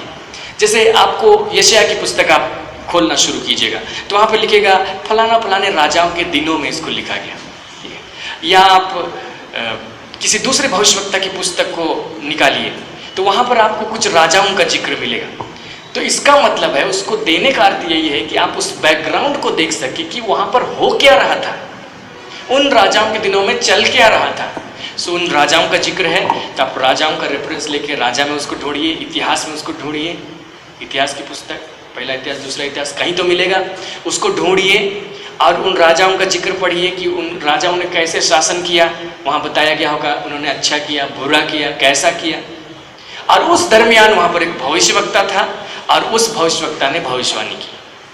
सो वहाँ का पूरा माहौल, पूरा पिक्चर आपके सामने आएगा, क्योंकि जो भी भविष्यवक्ता है वो एक खास माहौल में रहते हुए भविष्यवाणी कर रहा है, वहाँ की घटना के विषय में भी बोल रहा है। सो जब वो बोल रहा है और आप उस घटना को नहीं समझते हैं तो अधूरा समझेंगे। इसलिए वहाँ की उस घटना को समझने के लिए आपको उसका रेफरेंस लेके पीछे जाना पड़ेगा और उसको ढूंढ के पढ़ना पड़ेगा। और पत्रियों को आप जब पढ़िए या दूसरी कई पुस्तकें या सुसमाचार, तो उसके जो पहले प्रथम पाठक थे उनका बैकग्राउंड जानने की कोशिश कीजिए। जैसे पत्रियाँ लिखी गई तो वो भेजी गई किसी खास मंडली को, जैसे गलाती या इफिसी या कुलुसी, किसी को भेजी गई।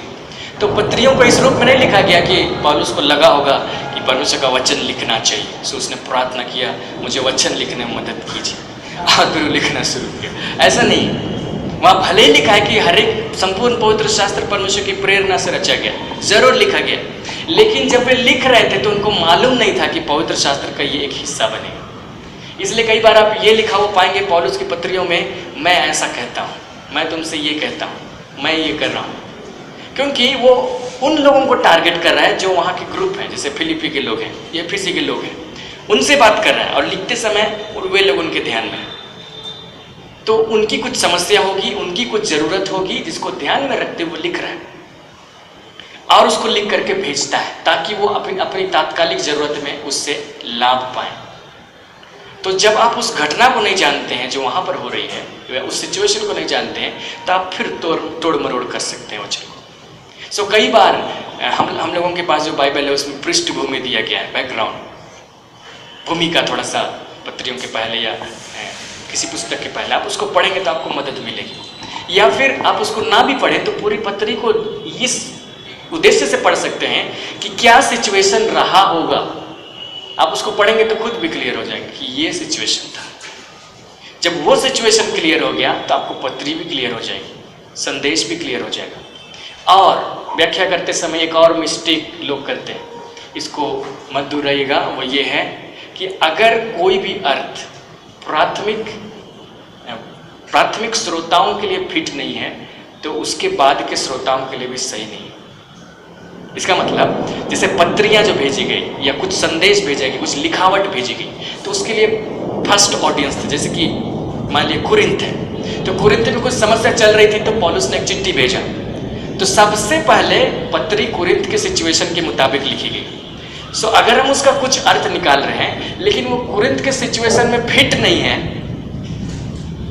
तो मेरे लिए भी वो सही नहीं। पहले उसके लिए सही होगी, तब हम जानेंगे कि हाँ सही है, फिर उससे हम लेंगे और बोलेंगे कि हाँ ये भी मेरे लिए सही है। वो पत्री जब लिखी गई या पुस्तक लिखी गई तो डायरेक्ट आपको दिमाग में रख के नहीं था कि आपको लिख रहे हैं। तो इसीलिए कई बार बहुत सारे ऐसे वाक्य मिल जाएंगे जिसको कि आप कुछ और अर्थ समझ सकते हैं। जैसे कि हम लोग पिछले दिनों देख रहे थे, जैसे बाइबल में इस बात को लिखा गया ताड़ना, तो तुरंत आपके दिमाग में आ गया ताड़ना मतलब कोड़े बरसाना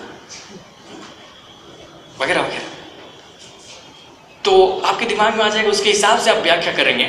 लेकिन जिन लोगों का सिचुएशन है पहले आप उसको देखिए, अगर वहाँ पर वो फिट नहीं है तो ये आपके लिए भी फिट नहीं। सो अगर वहाँ के लिए फिट है तो ये आपके लिए भी सही है। सो सही अर्थ इस तरीके से हम निकालते हैं। तो ये रफली हम आपको बता दिए, इतना आप ध्यान में रखकर स्टडी करेंगे बाइबल स्टडी करेंगे तो आप पाएंगे कि आपको बहुत मज़ा आने लगेगा। हालेलुया। इसके अलावा पिछले दिनों से जो कुछ हम लोग देख रहे हैं और बहुत सारी बातों को मैंने आपको बताया, वो हमारी आत्मा की सच्चाई है। हम इस बात को देखें कि हम लोग 3 भाग के व्यक्ति हैं, आत्मा, प्राण और शरीर। जब हम यीशु मसीह पर विश्वास करते हैं, उसे ग्रहण करते हैं, हमारी आत्मा नया जन्म पाती है और इस आत्मा में बहुत सारी आशीषें जुड़ जाती हैं। एक ही साथ में इसमें बहुत सारी कुछ आ जाती है। जैसे कि हमने देखा, हम परमेश्वर के संतान बन जाते हैं, हम उसके वारिस बन जाते हैं, संगी वारिस बन जाते हैं, हम परमेश्वर के स्वभाव के सहभागी हो जाते हैं, हम सब प्रकार की आत्मिक आशीषों को पाते हैं, उसके कोड़े खाने से चंगे हुए, और इसके अलावा बहुत सारी बातें, धर्मी ठहराया गया, पवित्र ठहराया गया, सिद्ध की गई, वगैरह वगैरह। बहुत सारी बातें आत्मा के विषय में कही गई। शरीर के विषय में ऐसा नहीं है। और हमने इस बात को देखा था कि शरीर से या हम अपने प्राण वाले हिस्से, जहाँ हम सोच विचार करते हैं, हम कुछ गड़बड़ करते हैं तो शैतान को आने का मौका मिलता है ताकि हमारे जीवन में कुछ परेशानी पैदा करे। लेकिन हमारे लिए यही पर द्वंद है। हमारा शरीर कुछ और कह सकता है, हमारी आत्मा के विषय में बाइबल कुछ और कहती है। तो जो कुछ आत्मा में है वो शरीर में प्रकट हो, यह हमारे लिए महत्वपूर्ण है। और इसके लिए मुख्य भूमिका निभाता है हमारा प्राण, जिसमें हमारा सोच विचार शामिल है, जिसमें हमारी समझ शामिल है। और इस समझ को आत्मा के साथ अगर हम मैच करते हैं तो 2 एक साथ हो गया, बहुमत हो गया। शरीर अकेला पड़ गया तो शरीर उसको पूरा नहीं करेगा और हम शरीर पर राज्य करेंगे। और इसके लिए बाइबल में एक शब्द का इस्तेमाल किया गया, वो है ध्यान लगाना, मेडिटेशन। मेडिटेशन आप लोग जानते होंगे। मेडिटेशन का अर्थ नहीं मतलब हमारे भारत वाला मेडिटेशन नहीं कि आप मेडिटेट किए और इधर से दिमाग भी खा गया, आपको पता ही नहीं चला। हम लोग 2-3 पद हम लोग पढ़ेंगे और उसके बाद हम लोग समाप्त करेंगे। इस काम को हम जब करते हैं तो हम आगे बढ़ते हैं। यहोशू पहला अध्याय उसका 8वां पद। ये पुराने नियम का वचन है और पुराना नियम का वचन व्यवस्था का वचन है। और हम लोग इस बात को जानते हैं कि नया नियम या नई वाचा पुरानी व्यवस्था से श्रेष्ठ है, क्योंकि पुरानी व्यवस्था में जानवरों का लहू बहाया गया था, नई वाचा में यीशु मसीह का लहू बहाया गया है। सो ये पुरानी वाचा से नई वाचा एक्सीलेंट है। इसलिए जो भी वचन पुराने नियम के हैं, नए नियम के वचन उससे एक्सीलेंट है, मतलब उससे बेहतर बातें करते हैं और बेहतर आशीषों को प्रदान करते हैं। सो यहाँ पर अगर हम एक आशीष का जिक्र पा रहे हैं, 8वां पद यहोशू 1:8, व्यवस्था की यह पुस्तक तेरे चित्त से कभी ना उतरने पाए, इसी में दिन रात ध्यान दिए रहना। ध्यान के लिए मतलब शब्द जो है वो है meditate on it day and night. इसलिए कि जो कुछ इसमें लिखा है उसके अनुसार करने की तो चौकसी करे, क्योंकि ऐसा ही करने से तेरे सब काम सफल होंगे और तू प्रभावशाली होगा। घटना घट रही थी कि मूसा मर गया। यहोशू को परमेश्वर ने बुलाया, उससे बातचीत की। उसने कहा कि मूसा मर गया, अब तुम इसराइलियों को लेकर के कनान में ले जाओगे। और उसको कुछ इंस्ट्रक्शन दिया, ऐसा ऐसा ऐसा ऐसा करोगे, मैं तुम्हारे साथ रहूँगा। उसको कहा गया व्यवस्था की यह पुस्तक, क्योंकि मूसा तब तक व्यवस्था की पुस्तक को लिख के मर गया। सो व्यवस्था की यह पुस्तक जो 5 पुस्तकें तुम्हारे हाथ में है, ये तेरे चित्त से कभी ना उतरने पाए। उसका मूल अनुवाद है तेरे मुख से कभी ना हटे, वरन दिन रात इसी में ध्यान दिए रहना। दिन रात इसी में ध्यान दिए रहना, meditate on it day and night. जब तू ऐसा करेगा तो प्रभावशाली होगा, तेरे सब काम सफल होंगे। और अगर हम बाइबल से मैच करें तो हम लोगों को ये पता चलेगा कि यहोशू ने ऐसा किया और वह सफल भी रहा। कितना सफल रहा? मूसा बाइबल को लिखने में हाथ लगाया, 5 पुस्तकों को उसने लिखा, और कनान के क्षेत्र को अपने हाथ में लेने के लिए मूसा मात्र 2 राजाओं को मार सका, 2 राजाओं को हरा सका, लेकिन यहोशू ने 31 राजाओं को हराया। सो यहोशू उस व्यक्ति से भी ज्यादा सफल रहा जिसके हाथ से पवित्र शास्त्र लिखा गया था। सो हम भी सफल हो सकते हैं। अगर पतरस ने लिखने के लिए हाथ लगाया है, यूहन्ना ने लिखने के लिए हाथ लगाया है, इसका मतलब हम उससे भी ज्यादा सफल हो सकते हैं। हालेलुया। धन्य है वे जो बिन देखे विश्वास करते हैं। उन्होंने देख के विश्वास किया, हमने बिना देखे। और यहाँ पे लिखा कि अगर वो इस तरीके से दिन रात ध्यान करेगा तो सब काम सफल होंगे। यहोशू के सब काम सफल होते चले गए। और जो शब्द ध्यान के लिए इस्तेमाल किया गया यहाँ पर, इब्रानी शब्द, वो है हगाह। सुनने में हमारे हिंदी में अच्छा नहीं लगेगा, लेकिन वो शब्द है हगाह। और उसका अर्थ सिर्फ ध्यान लगाना नहीं है कि हम आंख बंद करके कुछ करें, उससे बढ़कर है। उसका क्या क्या अर्थ है? उसका अर्थ है सोच विचार करना, मतलब जिस व्यवस्था की बात को उसने पढ़ा उसको सोच विचार करे, या जिस वचन को हमने पढ़ा उसको सोच विचार करे, सिर्फ पढ़ते समय नहीं, बाद में भी जाके। हमने अपनी आत्मा के विषय में सच्चाई को देखा, उसको सोच विचार करें। मान लीजिए कोई घटना को पढ़ा, कोई कहानी को पढ़ा, बाइबल में दाऊद गोलियत पढ़ा और भी बहुत सारी घटना, उसको सोच विचार करें, ऐसा हुआ होगा। दूसरा इसका अर्थ है कल्पना करना। कल्पना करना मतलब आप बहुत सारे घटनाओं को पाएंगे, ये लिखा हुआ है, लेकिन आप उसको कल्पना करके देखिए कि क्या था। तो यह है मेडिटेशन का एक हिस्सा। आप ये देख रहे हैं कि यीशु मसीह वहाँ पर हैं और लोग एक स्त्री को लेकर आ रहे हैं और लोग कहते हैं कि ये स्त्री व्यभिचार में पकड़ी गई, बहुत सारा कुछ वहाँ लिखा गया। जितनी बातों को आपने पढ़ा, अब आप उसको कल्पना कीजिए, आप उसकी एक एक बारीकी को सोचिए। सोचिए कि आपको एक फिल्म का डायरेक्टर बनना है, एक एक एंगल से सोचिए। कैमरा कभी इधर रखना है, कभी उधर रखना है, अभी ये डायलॉग बोलेगा आप उसको कल्पना करेंगे तो ये मेडिटेशन का एक हिस्सा है। वचन जो लिखा गया उसको कल्पना करना, पहला सोच विचार करना, दूसरा कल्पना करना, तीसरा बड़बड़ाना। बड़बड़ाना भी मेडिटेशन का हिस्सा। हमारे भारत में जो मेडिटेशन है उसमें बड़बड़ाना शामिल नहीं, ये दो शामिल हैं, कल्पना करना और सोचना। या आप एक लौ जलाइए, उसको देखते रहिए बिना प्लग चिपकाए, तो वो मेडिटेशन। या अपनी सांस पर ध्यान लगाइए, अंदर जा रही है बाहर आ रहा है। लेकिन इस मेडिटेशन का जो इब्रानी में है उसका एक अर्थ है बड़बड़ाना। हम उसको बोलते हैं जो हम सोच रहे हैं, जो हम कल्पना कर रहे हैं। जैसे हमने इस वचन को पढ़ा कि हमको धर्मी ठहराया गया, सो हम इसको मेडिटेट करेंगे। हम सोचेंगे धर्मी मतलब क्या होता है। बहुत सारे उदाहरण जो मैं देता हूँ वो इसलिए उदाहरण नहीं देता हूँ कि कहीं से मैंने पढ़ा है, वो इसलिए उदाहरण नहीं देता कि कहीं से मैंने सुना है। वो इसलिए हुआ कि कई बार मैंने कल्पना की तो मुझे लगा कि अच्छा ये है, तो मुझे धार्मिकता का कॉन्सेप्ट क्लियर हुआ। इसी प्रकार और सारी बातें, और उसके बाद उसको बोलना, अच्छा मैं धर्मी ठहराया गया हूँ। अपने आप में बड़बड़ाते रहिए, मैं धर्मी ठहराया गया हूँ मैं उसके कोड़े खाने से चंगा हुआ हूँ। बहुत सारी बातें जो लिखी कि मैं परमेश्वर की संतान हूँ, मैं उसका संगी वारिस हूँ, इसको आप बड़बड़ाइए। तो ये बड़बड़ाना मेडिटेशन का एक हिस्सा है और इसको हम लोग बहुत समय कर सकते हैं। हो सकता है कि कोई सुनेगा तो सोचेगा कि आजकल पागल हो गया, पहले अन्य भाषा में बड़बड़ाता था, हिंदी में बड़बड़ाने लगा वो भी ऐसी बातों को बोल रहा है जब पागल बोलता है, जैसे कि मैं डॉक्टर हूँ, पागल है फिर बोलते हैं डॉक्टर, तो बोलेगा मैं धर्मी हूँ, जब सोचेगा कि सही में पागल है लेकिन ये बड़बड़ाना मेडिटेशन का एक हिस्सा है। और चौथा, हगा शब्द का मतलब वो है दहाड़ना। जैसे वो शब्द इस्तेमाल किया गया,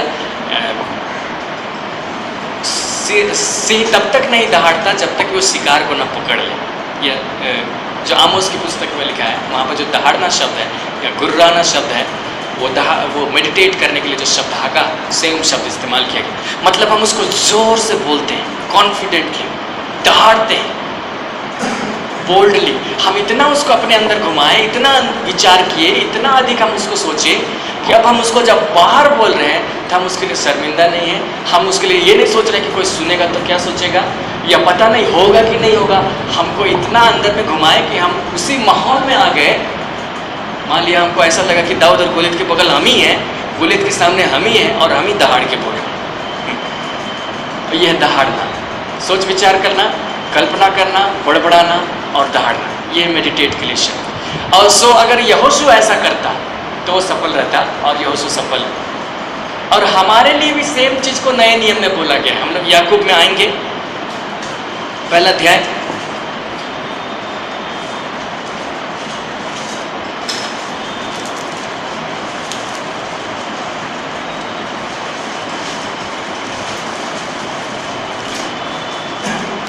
और इसका 22 पद से हम लोग ऊपर के पदों को छोड़ रहे हैं।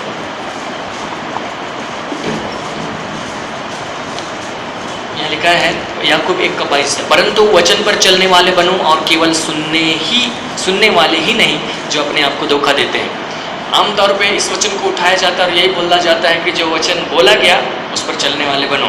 मतलब अगर बोला गया, आज्ञाओं को बोला गया, उसका मतलब लोग समझते हैं कि कुछ आज्ञाओं को बोला गया होगा, कुछ पवित्रता के बारे में बोला गया होगा और उसके अनुसार करो, ये बोल रहा है। लेकिन हम लोग उससे आगे पढ़ के देखेंगे तो पता चलेगा कुछ और है। वचन पर चलने वाले बनो मतलब हमने बच्चों को 10 आज्ञा सिखाया तो 10 आज्ञा का पालन करने वाले बनो। अगर हमने उनको 15 आज्ञा बताया तो 15 आज्ञा को पालन करने वाले बनो। अगर 20 बताया तो 20 आज्ञाओं को मानने वाले बनो। आमतौर पे हम लोग ये अर्थ समझते हैं। लेकिन ये कुछ और बोलता है। इंग्लिश में लिखता है कि be the doers of the word, नहीं लिखता कि obeyers of the word, doers of the, वचन के करने वाले बनो। हम लोग देखेंगे कि इस कॉन्टेक्स्ट में इसका मीनिंग क्या मिलता है। परंतु वचन पर चलने वाले बनो और केवल सुनने वाले ही नहीं, जो अपने आप को धोखा देते हैं। क्योंकि जो कोई वचन का सुनने वाला हो और उस पर चलने वाला ना हो तो वह उस मनुष्य के समान है जो अपना स्वाभाविक मुँह दर्पण में देखता है, इसलिए कि वह अपने आप को देखकर चला जाता है और तुरंत भूल जाता है कि मैं कैसा था। पर जो व्यक्ति स्वतंत्रता की सिद्ध व्यवस्था पर ध्यान करता रहता है वह अपने काम में इसलिए आशीष पाएगा कि सुनकर भूलता नहीं पर वैसा ही काम करता है। यहाँ पर जिक्र है कि एक व्यक्ति दर्पण के सामने आता है और देख करके चला जाता है और भूल जाता है, और जब भूल जाता है तो वैसा नहीं करता है। लेकिन एक व्यक्ति दर्पण के सामने आता है, वहाँ देखता है, और जो देखता है उसको याद रखता है, कैसे? ध्यान करते रहने के द्वारा, और जाके वैसा ही करता है। सो एक व्यक्ति दर्पण में किसी और को नहीं देखता, अपने आप को देखता है। सो अगर वो ये देखता है कि मैं दर्पण के सामने आया और मैंने देखा कि बहुत सारी पाप और बुराई है ना, और जाके भूल गया और वैसा नहीं किया तो ठीक ही तो किया, पाप बुराई नहीं किया। लेकिन अगर वो दर्पण के सामने आया और उसने देखा कि मैं धर्मी ठहराया गया हूँ और जाके भूल गया कि मैं धर्मी ठहराया गया हूँ और धर्मी के समान नहीं किया, तो हम बोलेंगे कि भूल गया। यहाँ पे लिखा है स्वतंत्रता की सिद्ध व्यवस्था पर ध्यान करता रहता है। ये उस बात पर ध्यान करने के लिए बता रहा है जो हमारी आत्मा के विषय बताता है। हमने अपनी आत्मा को नहीं देखा, आपने मेरी आत्मा को नहीं देखा, हमने किसी आत्मा को नहीं देखा। हम नहीं जानते आत्मा में क्या है, हमारे अंदर में नया जन्म पाई हुई आत्मा किस हालत में है। जैसे हमने अपने सिर के पिछले हिस्से को कभी नहीं देखा, कभी ज़रूरत पड़ी तो हमने उसको दर्पण में देखा, अरेंज किए थे दर्पण इधर उधर से एंगल में, और दिख गया। तो हम जानते हैं कि मेरे सिर के पिछला हिस्सा में सब ठीक है। बहुत सारी चीज़ों को हम दर्पण में देख के जानते हैं, बहुत सारी चीज़ों को हमने अपनी आंखों से कभी नहीं देखा। अपने जीभ को हमने अपनी आंखों से कभी नहीं देखा। जब आप ब्रश करते हैं सुबह, आप अपनी जीभ को साफ करते हैं, तो कई लोगों के पास में आईना होगा तो लोग जीभ में आईना में जीभ देख लेते हैं साफ हुआ कि नहीं, लेकिन आपने अपनी जीभ को देखा तो नहीं। हो सकता है कि आईना आपको धोखा दे रहा है। तो हम लोग अपने शरीर के हिस्से को भी कई बार नहीं देखते, लेकिन आईना में देखते हैं और हम विश्वास करते हैं। उसी प्रकार हमारे आत्मा, नया जन्म पाई हुई आत्मा की सच्चाई को हम नहीं देख सकते नेचुरल रूप से, लेकिन जब हम वचन को देखते हैं जो कि एक दर्पण के रूप में दिखाता है कि हमारी आत्मा की सच्चाई क्या है, तो हम उसको देखते हैं। स्वतंत्रता की सिद्ध व्यवस्था। और जब हम उस पर मेडिटेट करते रहते हैं, सोच विचार करते रहते हैं, कल्पना करते रहते हैं, बड़बड़ाते रहते हैं और दहाड़ते हैं, तो हम उसको भूलते नहीं, और भूलते नहीं तो हम वैसा ही करते हैं, और वो लिखता है कि वो आशीष पाता है। और जो व्यक्ति आईने के सामने आया, उसने देखा और देखने के बाद भूल गया और वो चला गया कि मैं धर्मी था, तो उसने गड़बड़ काम किया। और भी कुछ था, उसने देखा कि परमेश्वर ने उसको संगी वारिस ठहराया यीशु मसीह का, और जाके भूल गया और जाके शिकायत करने लगा कि मेरे पास तो ये भी नहीं है, वो भी नहीं है, तो वो भूल गया। उसने दर्पण में आकर के देखा और वहाँ लिखा हुआ था कि उसके मार खाने से तुम चंगे हुए, और जा करके डॉक्टर की रिपोर्ट को देखा और बोला कि जा, वो भूल गया कि दर्पण में क्या था। तो आशीष नहीं पाएगा, क्योंकि अब वो उस आशीष, उस रिपोर्ट पर विश्वास नहीं कर रहा है जो आईना बताया उसको, और डॉक्टर के पेपर पे विश्वास कर रहा है, भले उसका मेडिकल टेस्ट सही तरीके से किया गया। सो वो आशीष नहीं पाएगा। तो हम लोग कई बार आशीष इसलिए चुक जाते हैं क्योंकि हम शारीरिक हिस्से को देखने लगते हैं। कई बार जब वचन में इस बात को लिखा कि तुम शारीरिक हो, इसका कोई ज़रूरी मतलब नहीं कि तुम पाप कर रहे हो। शारीरिक हो इसका मतलब हाँ अपने शरीर की इंद्रियों पर निर्भर रहते हैं, अपने देखने पर, सुनने पर, महसूस करने पर, सुनने पर, इन बातों पर निर्भर रहते हैं। सो हम अनुभव करते हैं अपने शरीर में, और उस अनुभव पर डिपेंड करते हैं। हम बोलते हैं नहीं नहीं नहीं, ऐसा नहीं है। हम देखते हैं, उसके हिसाब से निर्णय लेते हैं। तो हम शारीरिक हैं, शरीर पर डिपेंड हो रहे हैं।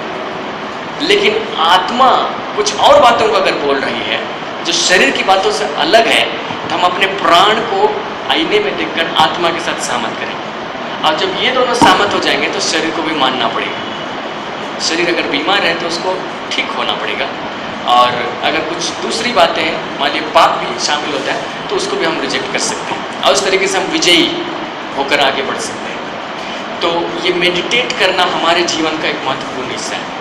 और ये क्रिश्चियन लोग जो हैं या हम लोग जो हैं, हम लोग मेडिटेट करने इसको हम लोग ठीक से इस्तेमाल नहीं किए, इसको दूसरे लोगों ने इस्तेमाल किया। उन्होंने आत्मा की सच्चाई को नहीं देखा, मेडिटेट किया, उन्होंने बहुत कुछ किया है। हमारे भारत का जो ऋषि मनीषी लोगों का देखिए, वो लोग अपनी आत्मा के बल से बहुत कुछ किए, मेडिटेट किए, अपने विषय में सोचे, आलती फालती मार के इतना बहुत मेहनत से, जबकि उनके पास सच्चाई नहीं थी। हमारे पास में सच्चाई। सोचिए अगर हम मेडिटेट करें, अपने जीवन में एक हिस्सा मेडिटेट करने के लिए निकालें, समय दिन में एक हिस्सा मेडिटेट करने के लिए निकालें, तो हम कितना कुछ आगे बढ़ सकते हैं। हम मेडिटेट करें तो यहाँ पर लिखता है यहोशू 31 राजाओं से अधिक सफल हुआ, उनको हरा पाया। और लिखता है कि जो स्वतंत्रता की सिद्ध व्यवस्था पर ध्यान करता रहता है वो आशीष पाएगा, क्योंकि वो भूलता नहीं है, क्योंकि मेडिटेट करता है। तो हम उससे बढ़कर आशीष पाएंगे, यहोशू से बढ़कर, क्योंकि हम नई वाचा की। हालेलुया। सो आप पिछले दिनों में जो कुछ आपने यहाँ पर सीखा है, दूसरे जगहों में भी हम लोगों ने बताया, उन बातों को आप ज़रूर विचार कीजिए, सोचिए और उनको वेरीफाई कीजिए कि जिन बातों को हमने बताया वे वैसे ही है कि नहीं। आप उसको ऊपर नीचे पढ़ के देखिए, चेक कीजिए, या पहले से आप कुछ वचन जानते हैं उसको वेरीफाई कीजिए, ऊपर नीचे पढ़ के मिलाइए, सही अर्थ निकलता है कि नहीं। मुझको जो विचार मेरा पहले था उसको बदलने में बहुत समय लग गया, क्योंकि जब हम कुछ पढ़ते थे, कुछ नई चीज़ आती थी तो हम उसको पुराना चीज़ से दबा देते थे, क्योंकि पुराने वाला को वेरीफाई नहीं किए थे। बाद में वेरीफाई किए तो धीरे धीरे हटा। यीशु मसीह ने कहा कि नया दाखरस नई मशकों में भरते हैं, पुरानी मशकों में नहीं भरते, क्योंकि पुरानी मशकों में नया दाखरस भरेंगे तो दाखरस मशकों को फाड़ देगा और दाखरस भी बह जाएगा, मशकें भी नष्ट हो जाएंगी। सो अगर आप पुरानी समझ को लेके आ रहे हैं और नई बातों को हम दे रहे हैं इधर से, तो नई बात भी बेकार हो जाएगी और पुरानी तो गई काम से। आप मिक्स हो जाएंगे, आपको समझ में नहीं आएगा कि आप क्या जानते हैं। सो इसीलिए बेहतर है कि नया हो जाए। यीशु मसीह नई चीज़ को दी जो पुराने समय में नहीं था, पुराने नियम में नहीं था। सो आप उसके लिए सही तरीका अपना सकते हैं, बाइबल पढ़ने का जो तरीका है उसको लेकर, और आप उस तरीके से पढ़िए, उसको मेडिटेट कीजिए। मेडिटेट करने के लिए समय निकालिए, फिर आप देखिएगा आप आगे जाएंगे। मेरी गवाही यही है कि शुरुआत में मैं मेडिटेट करता था, उसमें वचन पढ़ने का तरीका नहीं जानता था। कॉलेज में जब जाता था तो ग्रेजुएशन जब पढ़ रहे थे तो वचन को पढ़ते थे और जैसे समझते थे उसी को सोचते विचारते हुए चले जाते थे। क्योंकि मेरी साइकिल भी चोरी हो गई तो पैदल ही जाना पड़ता था सिरम टोली से जेवियर कॉलेज तक, और जब जाते थे तो सोचते विचारते हुए चले जाते थे। लोग हम मेरे बारे में बोलते थे कि रोड में भी नहीं देखता है, लोगों बार बार आवाज़ दी लेकिन नहीं सुना, क्योंकि हम मेडिटेट करते हुए जा रहे थे। हमको कोई बताया नहीं था कि कैसे मेडिटेट करते हैं। तो जब जाते थे तो वहाँ पे पढ़ाई करते थे, फिर आते समय मेडिटेट करते थे। सो मरियम दी लोग वहाँ बगल में रहती थी, इसलिए वो लोग इस बात को जानती है, बता सकती है। मेडिटेट करके आते थे, तब फिर हमको कुछ और वचन लगता था तो हम आकर के बाइबल खोल के उन सबको नोट करते थे कि हम खोल के देखते थे। सो उस समय क्या हुआ, जब मेडिटेट करते थे तो हम टॉप हो गए। उसके बाद पीजी में एडमिशन हुआ।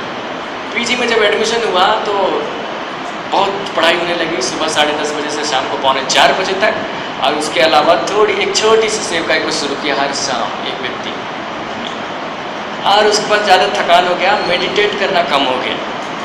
मेडिटेट करना, बाइबल स्टडी होती रही, मेडिटेशन में कमी आ गई। हम उस समय टॉप नहीं हुए पीजी। एमफिल ज्वाइन किए, एमफिल के समय भी बाइबल स्टडी चलती रही, मेडिटेशन नहीं रहा, उस समय भी टॉप नहीं हुए। जब मेडिटेशन किए थे तो टॉप में थे, जब मेडिटेशन नहीं किए, सिद्ध व्यवस्था पर ध्यान करता रहता है और ध्यान नहीं करता रहा तो ऐसा। आप मेडिटेट कीजिए, आप ऊंचाई पर जाएंगे। हालेलुया।